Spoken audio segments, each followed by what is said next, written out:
So jumping right in, we feel like starting the school out, we wanted to send a message to parents and students and everybody in the community that they can make a difference in how well this school year goes. And, my point was, if we want to start healthy and finish every season and every activity strong, we all have to buy into the social distancing and wearing masks in groups, both at school and away from school. And then our mantra on that is, let's start healthy and finish strong in everything that we do. And this was based on looking at what I saw. I've been very involved throughout the summer with the New Braunfels community group, leaders group, talking about the cases and everything going on in the community, discussing closures of the river and all of those things as decisions were made.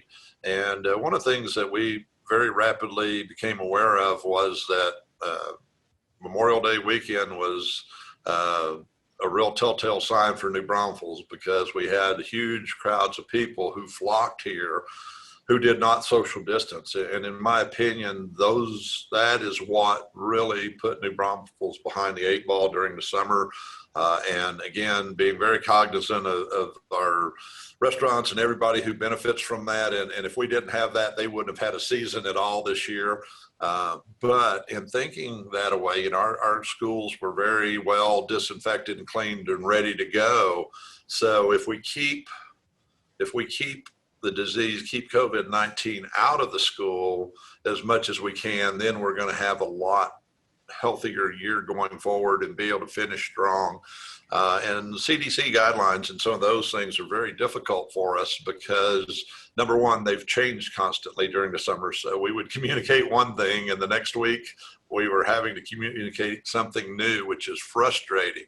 But at the end of the day, where they landed, for example, with where the guideline that we are having to follow to quarantine students, if a student or a staff member is within 6 feet of another student or staff member who tests positive, we are now required to quarantine them whether they were wearing a mask or not.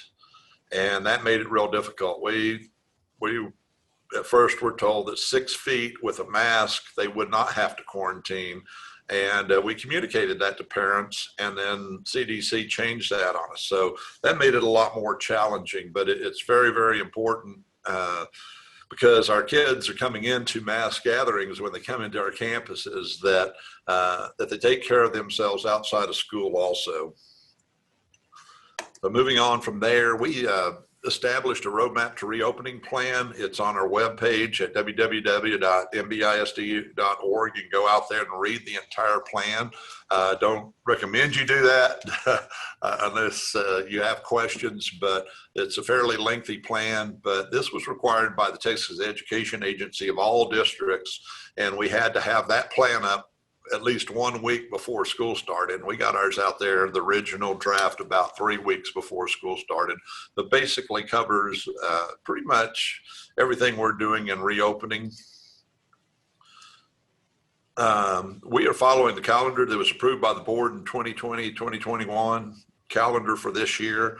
A lot of districts did, as you heard in the news, started delaying the start of school. Some of them went remote for all students on the normal date, but several of them in our area, including a couple of our real close neighbors, didn't start any instruction until Monday of this week.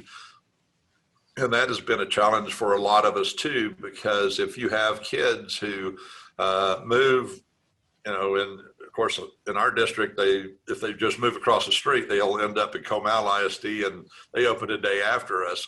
But if they moved a little bit farther down the road and landed in Schertz or Seguin and enrolled there, we didn't know where they were until starting this week, when we started getting record requests from those schools.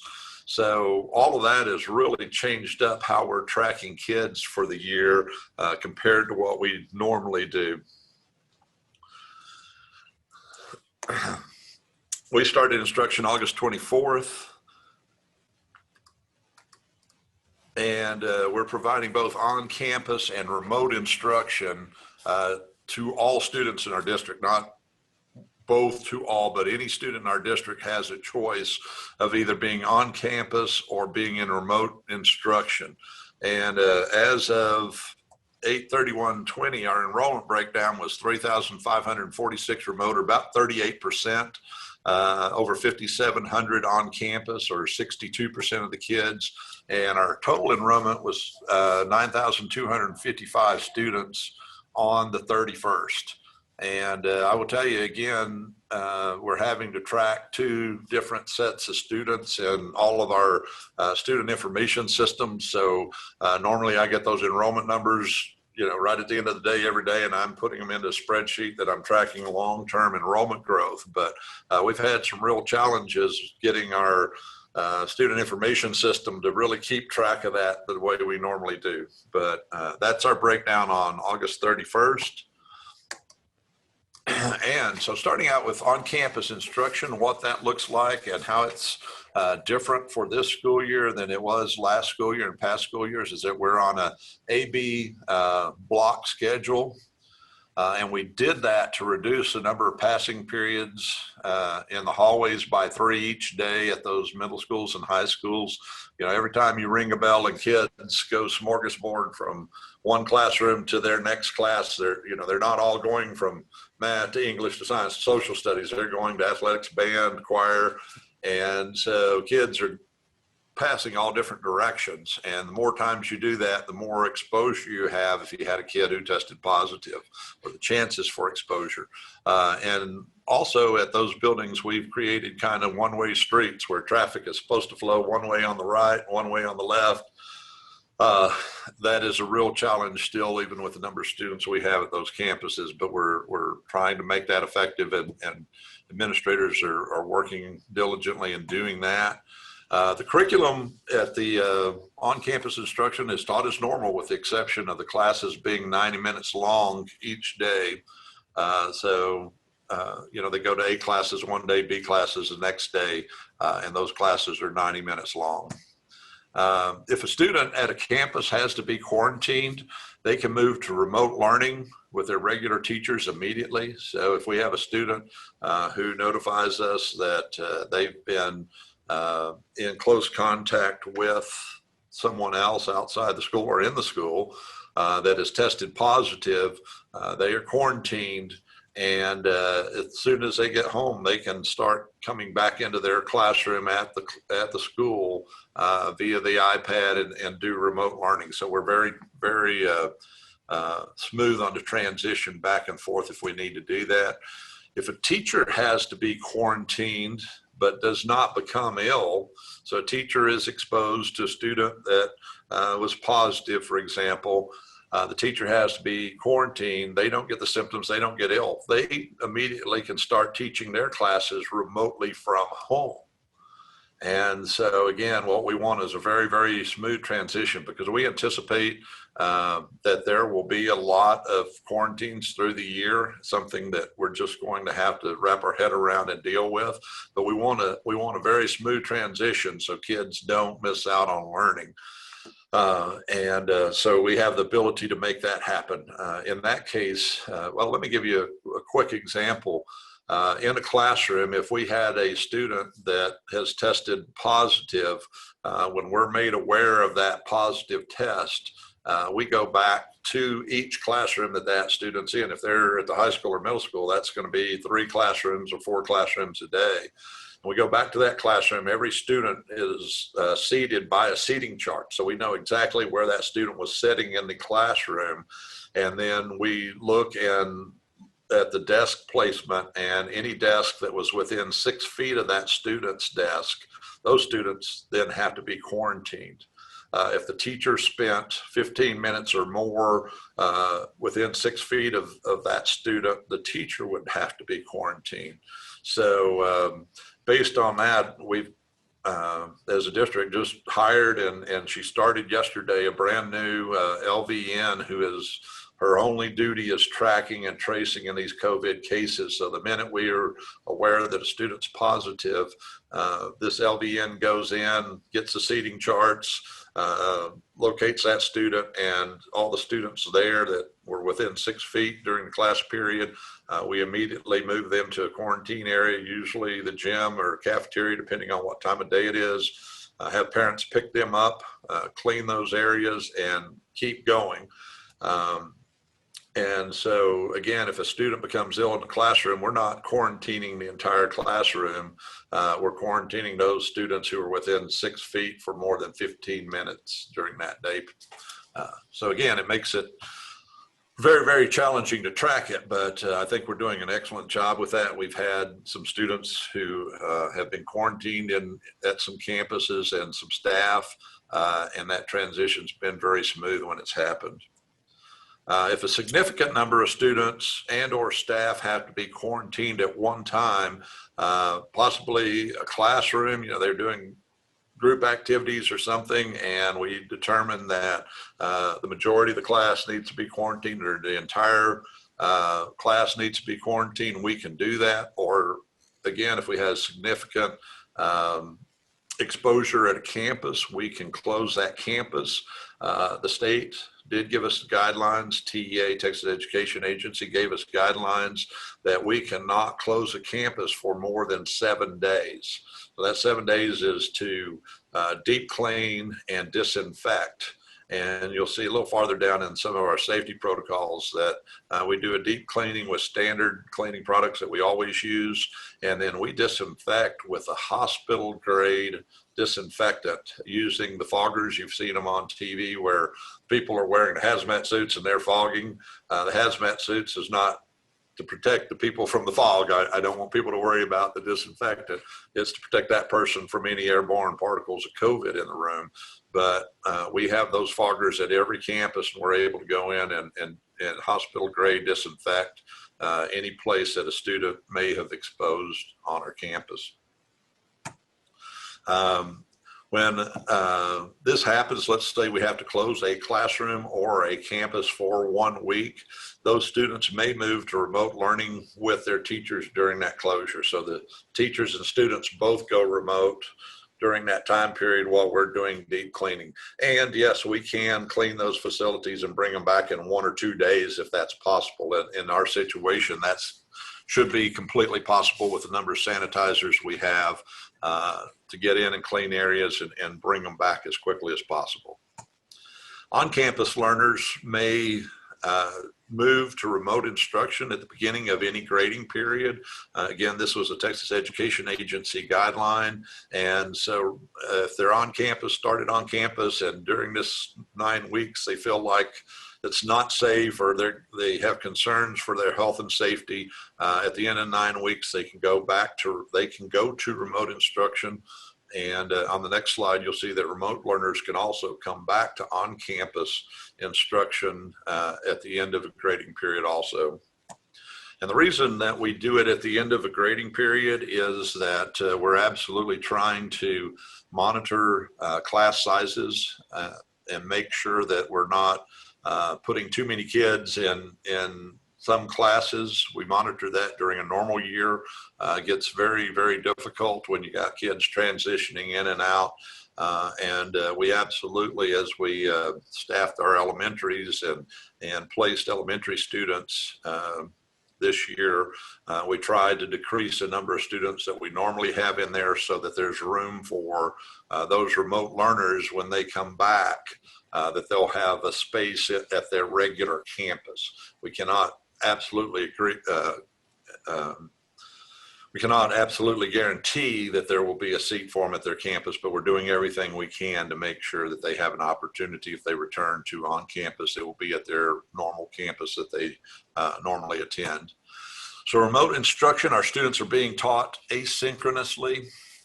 I've heard of synchronous and asynchronous communications before, and that is simply wiring schemes and some of that and data cables and stuff throughout the buildings and stuff. I'd never heard of it in terms of instruction until this year. Those terms came from the Texas Education Agency. But the synchronous learning is where the teacher and students would spend at the elementary level 180 minutes online every day of like Zoom. And at the secondary level, middle school and high school, with synchronous, the teacher would spend 240 minutes a day with those students in a Zoom setting. And what we found out is, students' attention spans don't normally last that long, and especially when they're at home and a lot of times not supervised by a parent. The kid just gets tired and clicks stop video and walks away, and we don't know where they went to. So what we want to do is we want to come in and give the right amount of face-to-face learning, face-to-face teaching to those students so that we can get the subject taught. And then they move into our learning management system where assignments and all of those things are, and they complete those things independently. But the teacher still remains available for anybody who needs help. So they can come back to that teacher and get help with assignment or whatever they need to do. And I will tell you, I've observed some videos of some kiddos who are in the remote learning, both when they're doing Zoom with the teachers, and also some parents sent me videos of kids doing the projects and stuff at home, and some pretty amazing things are going on. But we also know that some students are struggling too, because remote learning is a big change, especially for our little bitty kids. So portions of instruction are digital face-to-face, like I said, in Zoom. All teacher content, whether it's remote teachers or on-campus teachers this year, is being created in a learning management system, really being transitioned from the way we normally do things into the learning management systems. And the reason for that is that those learning management systems, when all of the teacher content is in that learning management system and they're an on-campus teacher, number one, it makes it easier for them to utilize in the classroom. I've got a coach at the high school who jumped into the Canvas last year, and he's a non-typical. You wouldn't expect him to jump into a learning management system. You'd expect the English teacher, math teacher, science teacher, somebody like that. But absolutely said teaching has become a lot easier in preparation and a lot more enjoyable in teaching with the kids. But with all teachers moving their content to the learning management system, that's what allows us to transition very quickly from on-campus learning to remote when we have to quarantine and back. And then it's a major component of the remote instruction. So our pre-K through second grade are using an app called Seesaw. Grades 3 through 12 are using a learning management system called Canvas. And again, the remainder of the remote instruction that is not being taught face-to-face is delivered through that learning management system. The LMS provides the ability, again, for quarantine students and staff to temporarily shift to remote teaching and learning and back whenever they need to do that. So, Wes, would you like me to stop and answer some questions? I'm at 10:21. I've been in here about 20 minutes. I've got more, but. Yeah, let's get a couple questions. I did have one on here I saw that said, in this pandemic environment, why do students feel like they want to study on an airplane?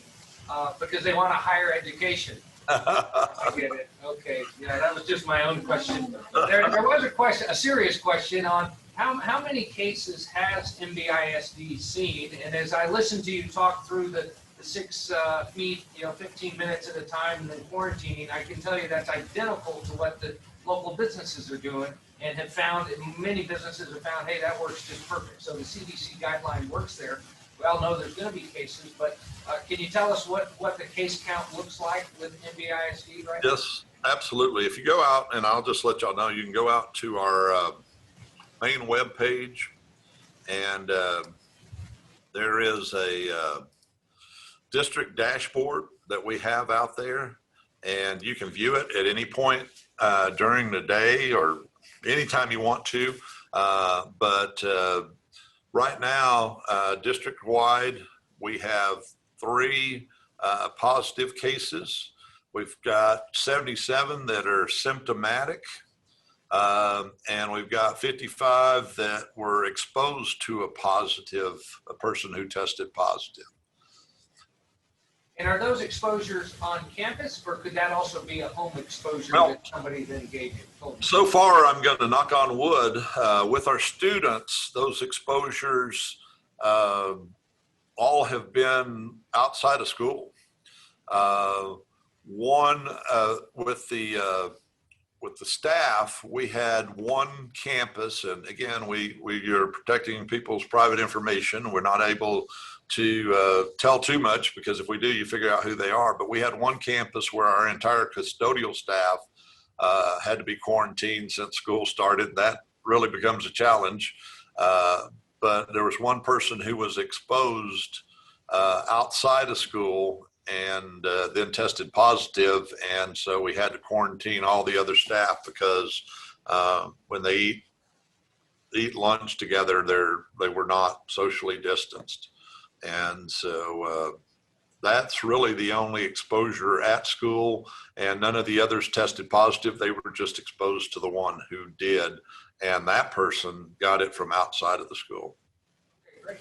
We had another question or comment just saying, do private schools fall under the same guidelines, which I think we would all think they would, but locally, are you aware, are the local schools, local private schools also requiring face masks?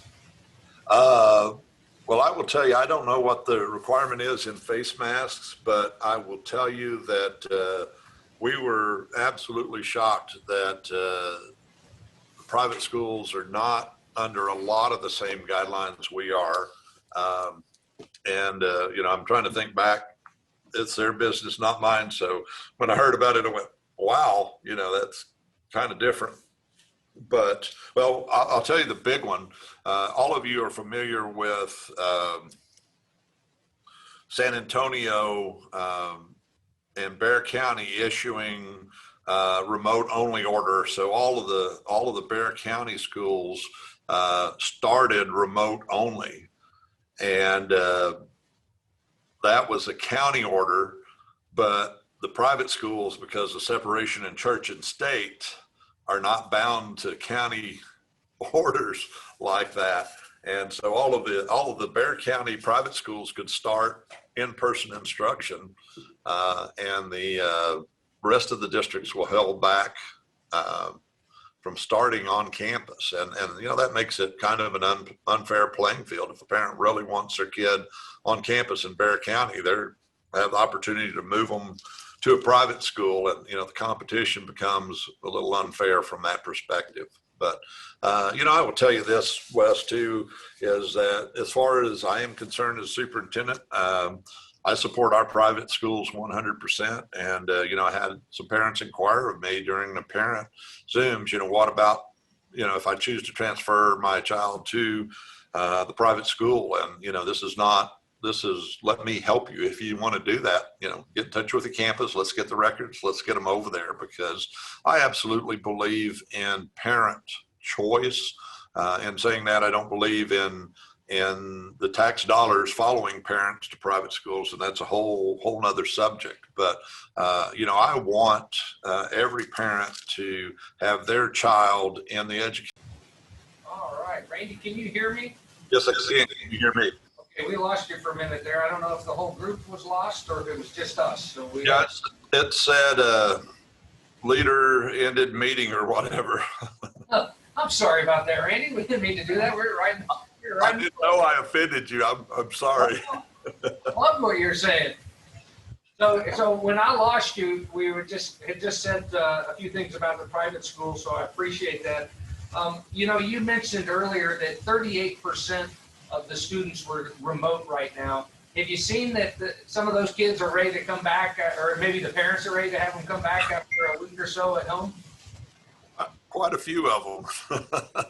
They are, they're going in. And I will tell you, as we wait for people to get back on, that one of the things that we did share with parents, and that's the reason I did as many of those parent Zooms as possible, because the TA requirements for remote learning this year are very much higher than they were when everybody had to close in March. There were districts who closed in March and simply said, if we can get the kids to turn in one assignment, then they get a passing grade.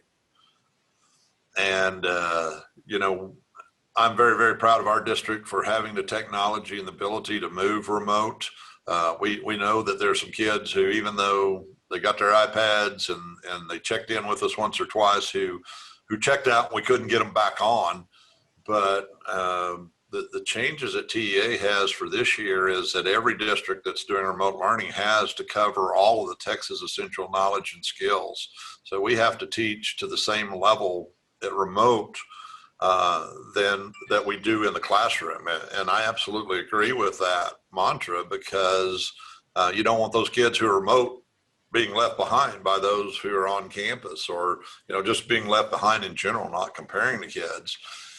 And so we've absolutely did everything we can and repeated it in every Zoom meeting we had with parents. This is not going to be last year's Zoom remote instruction, you know, just a little bit here and a little bit there. This is going to be full-fledged, and TEA is requiring us to take attendance for every kid every day. And yes, believe it or not, a child in remote learning can be counted truant for not attending school.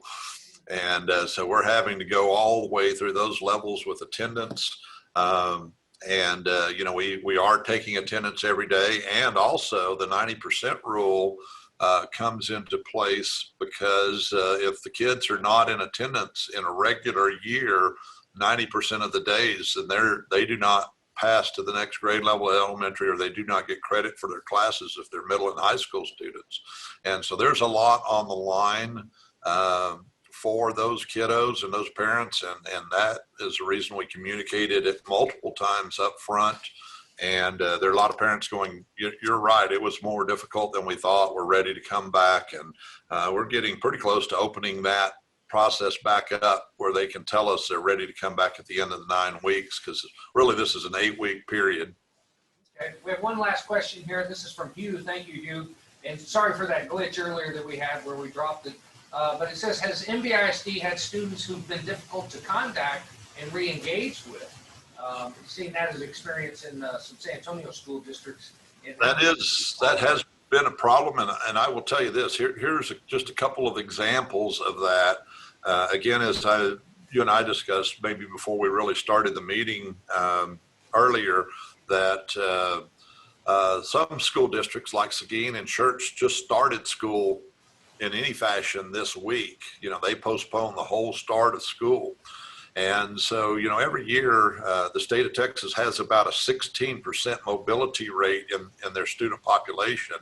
And NBISD runs pretty close to that average of 14 to 16% mobility rate. So every year we're going to see 14 to 16%. And I'd say break that down, about 8% of new students who were not here last year, and 8% of the kids that we had last year that have gone somewhere else. But normally we're all opening school at the same time, so that when they go to register, the state of Texas for public schools has a digital record system called T-Rex. And as soon as a kid shows up here and tells us they were at Dallas ISD, we electronically submit that, and they are supposed to get us records within, I think, 24 hours for that student, so we can enroll that student. But the problem is, any of our kids who left here and moved to a district like Seguin or Schertz or any other district that's just starting this week, for the past 2 weeks, we've not been able to find them until we started seeing those record requests come in. And then also, one of the other things we found out that was kind of unique that came to my attention yesterday, and, you know, we're looking at all learners, you know, whether they be EcoDis, whether, you know, they're not EcoDis, we're, you know, trying to watch all groups of students and make sure that no group is falling through the cracks. But one of the things that we found out is that 60% of our English language learners whose first language is typically Spanish in our district, but 60% of those students chose to go remote learning. And that concerns us a little bit because, again, we're working to not only educate them, but to get them very fluent in the English language. And it's kind of difficult to do remote. But also within that group, what we found out is a lot of those kiddos came in and registered and got, everything going, and they're doing remote learning. But through the grapevine, we found out that they've gone to stay with relatives in Mexico. So, in all honesty, that's not a problem with me as long as they have connectivity there to get the work done. And that's a great thing about remote learning. We open up the world. We can educate kids wherever they happen to be. We can educate them in the back of a car seat going down the road if parents are taking a 7-hour trip and have a Wi-Fi hotspot. That kid can zoom in with their teacher and do the lesson and then get into Canvas and keep working. And, my daughter came from Lubbock this last weekend. She's a principal at campus, didn't leave until about 6 o'clock Friday, but they were driving up, and my 2 granddaughters were doing assignments from their class. They're on campus learners, but the assignments are in a LMS just like ours. So they were doing their assignments on their iPad driving from Lubbock to here. So we've really opened some things up. And I think in the future, we will continue, if TEA allows us, to still look at what the capabilities are of remote learning. And there may be a group of students after COVID-19 goes away that find that the best way for us to educate them. And if so, we want to jump right in the middle of that. Well, Randy, that's an interesting story. And it sounds like NBISD maybe now is New Braunfels International School District. Your international learning there. So I want to tell you somewhat how grateful we are to have you this morning. Thank you for all the hard work that you're doing at the school district as well. We're glad to have your leadership over there, and I can only try to imagine everything that you're going through, but it sounds like it's under control, and your calm leadership is certainly welcome. We also thank you. Randy serves on the board of the chamber as well, beyond just doing the school board business that he handles daily. So thank you for that too, Randy. We went a little longer today just because we had a little glitch in our system, but I want to appreciate and thank everybody that joined the call as well. And this is now going to conclude our coffee break with the chamber. So once again, thank you all. Have a wonderful day.